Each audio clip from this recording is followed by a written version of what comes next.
Welcome back. You're watching Startup Central with me, Nirmala Rai, working from home.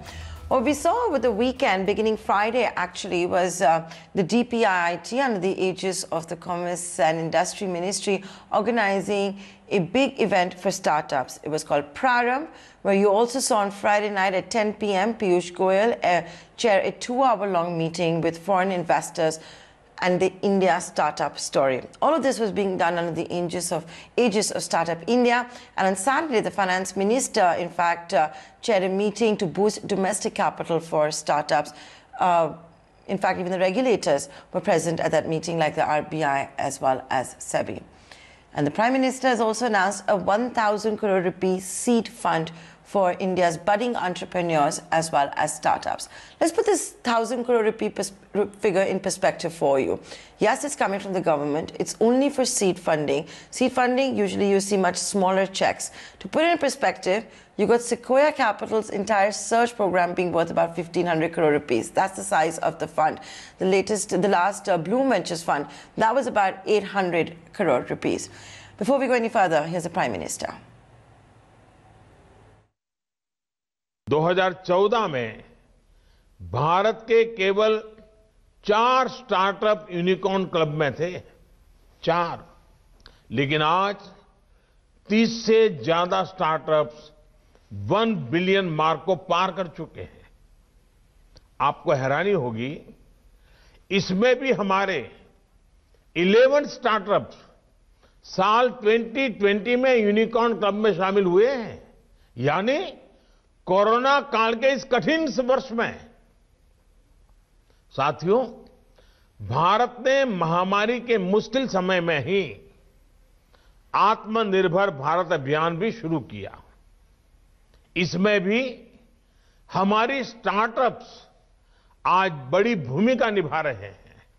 Startups को शुरुआती पूंजी उपलब्ध कराने के लिए देश 1,000 करोड़ रुपए का startup India seed fund launch कर रहा है। इससे नए स्टार्टअप शुरू करने और ग्रो करने में मदद मिलेगी। फंड ऑफ फंड स्कीम के जरिए स्टार्टअप्स को इक्विटी कैपिटल रेज करने में भी पहले से ही मदद की जा रही है। आगे सरकार स्टार्टअप्स को गारंटीज के जरिए डेट कैपिटल रेज करने में भी मदद करेगी। साथियों, भारत एक ऐसा स्टार्टअप इकोसिस्टम बनाने का प्रयास कर रहा है जिसका आधार स्तंभ of the youth, by the youth, for the youth का मंत्र हो। स्टार्टअप इंडिया अभियान के जरिए हमारे युवाओं ने इन 5 सालों में इसकी मजबूत नींव तैयार की है। अब हमें अगले 5 सालों का लक्ष्य तय करना है।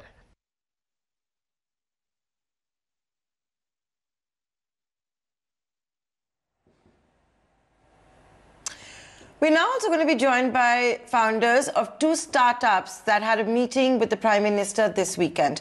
So we have Saket Modi of Lucidius, well-known cybersecurity expert as well with us, and Pavan Kumar Chandana, the CEO of Skyroot Aerospace, who was also at that virtual meeting with the Prime Minister, where we also saw the likes of Uday Kotak being present. At least that's what I could make out from all the photographs I've seen on social media. So let's just ask Saket and Pavan how the meeting went.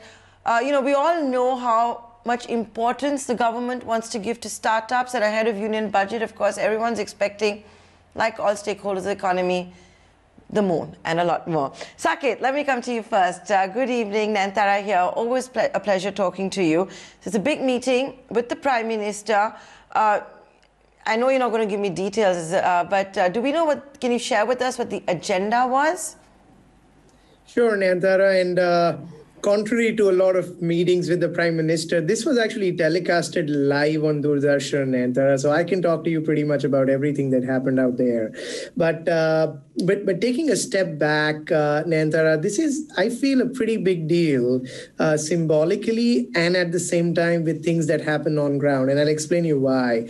Because if you think about it, right, the one of the biggest challenges of a developing nation is all about getting the economy in place, getting jobs to the unemployed. And in India, it actually has the highest number of unemployed people less than 35 years of age. What that means is that you need avenues by which you can create not a few hundred, few thousand, but millions of jobs. Now, all studies point to the fact that the number one way by which job creation in a country happens is when a startup scales up. I have 220 people in my organization, and I've been growing almost 300% year over year as you speak. And I actively right now have more than 35 openings. Now, while one startups, this is mine, the numbers might not look all that big, but when you actually add up the entire ecosystem, and when I say startup, when they go IPO, when they go, Series B, Series C raise, they suddenly bump up their human resources because they need them, frankly, to be able to meet the plans that they make to raise their funds. So having the Prime Minister of the country talk about how important startups are and realizing and understanding that, and actually recognizing the startups, saying, this really plays a very, very central role in his plans of really touching that $5 trillion GDP number really makes a lot of difference. The second thing about startups also is, Nayantara, that you see a large company, when you think about it, right? A large company has been there, done that when it comes to solving a problem. A large company was also a startup at some point, but that's a different story. But assuming all the Tatas and the Birlas and the Wipros and the TCSs of the world, they're already there with their steady business models, which produce billions of dollars of revenue and, of course, subsequent market caps. However, the on-prem problem or on-ground problem of the economy, that is where the startup is the closest to, where they can go ahead and say, you know what, this is a real problem. I cannot order food for myself, so I want to open a Zomato. I cannot go ahead and, order cabs for myself, so I start an Uber, and, et cetera, et cetera. And the examples are too many. So I feel the real innovation, which can touch masses or on the enterprise side, the way we are driving it, they really come from startups and not from the large companies. And that's the reason why a lot of large companies now want to acquire so many startups or strategically invest and engage with them. So I think these are two very, very critical aspects about why programs like these, meetings like these become so significant. Although it was only a few of us which got a chance to present, but for tens of thousands of people who work in startups, who are thinking of startups, I think it becomes a very, very important symbol for them to look up to. Nayantara.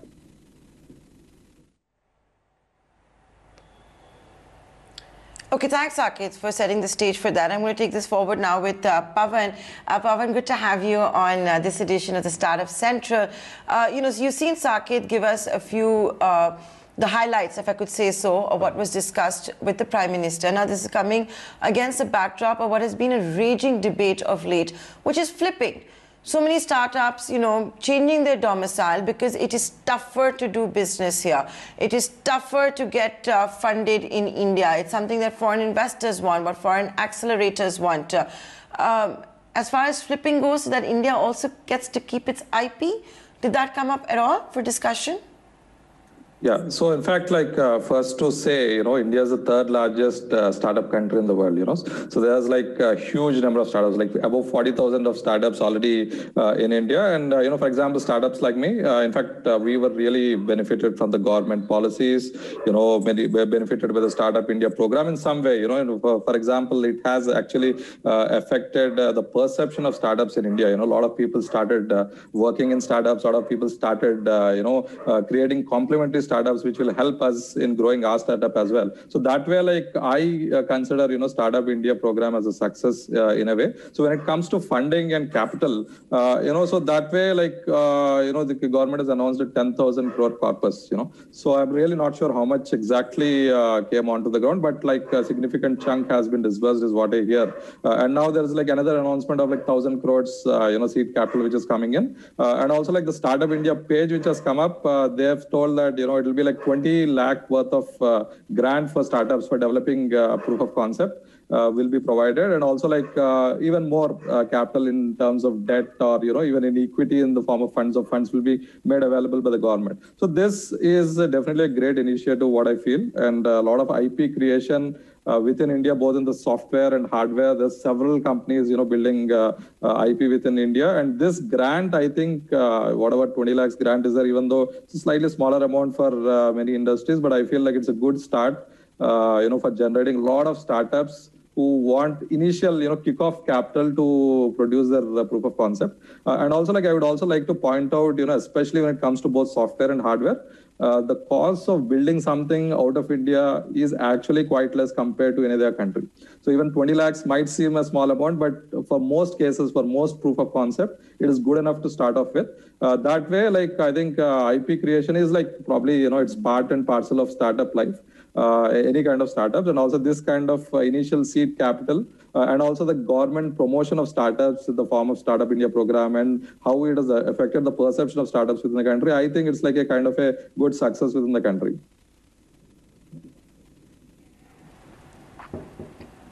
So Saket, tell me something. If the Prime Minister gets it, like you're saying, how India can't reach 5 trillion without the startup ecosystem. The startups are solving the common man's problems and innovating for that. We need domestic capital to bolster all of that.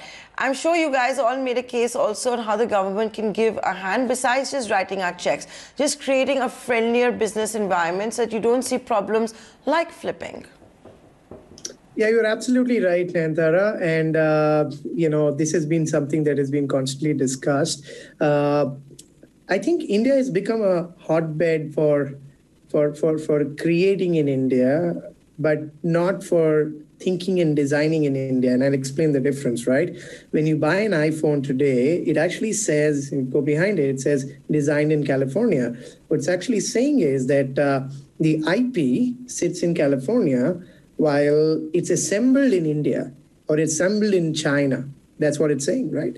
Now, we have a lot of very large companies with their research and analytics or research and development arms based out of Bangalore, Hyderabad, and so many Pune, and so many these places. And unfortunately, some of the most incredible IP that we create, and it still gets registered as an American IP. Now, let's take an example of my company, right? I created an IP on how do you quantify the cybersecurity's breach likelihood within a data center. So every server, laptop, desktop, database, every employee of a company gets a real-time safe score. Now, that's a lot of mathematical algorithms and, data science. Now, we were shocked to get a patent in 6 months because we were registered with the Startup India initiative. And you can't expect to get a patent in 6 months, right? It just doesn't work like that. And the reason I'm saying that is, Nayantara, is that shows the intent being there. Having said that, let's not forget, India is a huge country.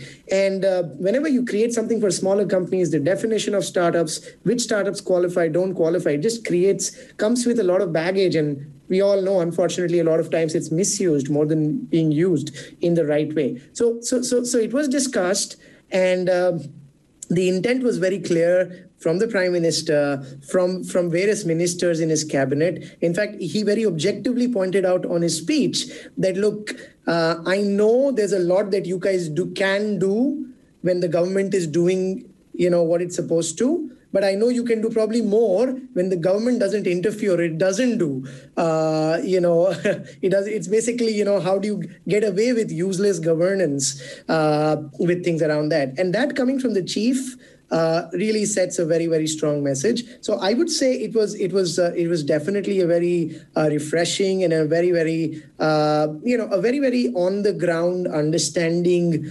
led conversation that we all had. And I would say that we're on the way where we not only assemble in India, but we also design and we really, build in India. In fact, in my speech, I actually told him that, look, we are a product which is truly made in India and made for the world and things around that. Nayantara.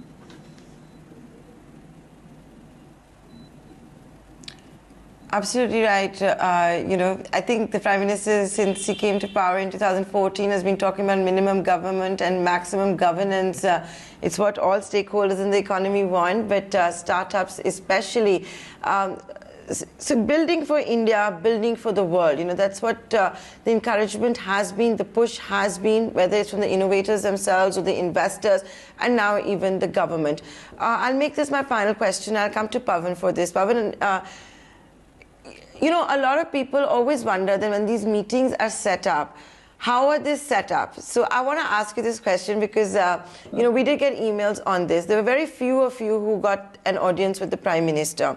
How did it happen? Was there some online application? Did you guys enter some contest earlier so you came into the radar of the government? Or what is it? Because, you know, what we didn't see maybe were the popular unicorns and all of that. So if you can tell us a little bit about how you got that audience with the Prime Minister. Yeah. So fantastic question, Nayanthara. I think this is something which is of interest to most people. So firstly, the government has introduced something called National Startup Awards, right? The first National Startup Awards started in 2020. So what they did is like they selected the best startups in the country in 12 sectors. So 36 startups got selected across various fields, you know, from agriculture till space, right?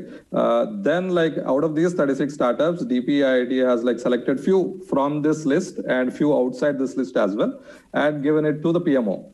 Right. Then the PMO had, you know, because of the time limitations, so they have cut it down to 9 startups, right? And they have seen, they have also seen that, you know, all these 9 startups like covered all length and breadth of the country from various sectors within the country and also like various regions within the country. So that's how the final list has been made, mostly from the National Startup Awards and also like some interesting work happening out of the National Startup Awards. So that's how it has come. And of course, you know, the meeting has been arranged fantastically, you know, with multiple rehearsals before the meeting itself. And in fact, for us, it is the second meeting of the Prime Minister. So we had one private meeting with the Prime Minister before, and that happened like pretty fast, right? But this meeting was like, you know, there were multiple rehearsals and, you know, they wanted to make it perfect. And, you know, they wanted to have the best startups on board, you know, building cutting edge tech and, you know, groundbreaking technologies. So that's how we like they selected the list and they've chosen the startups and they have done all the rehearsals to make it look perfect. And then like that's how it kicked out.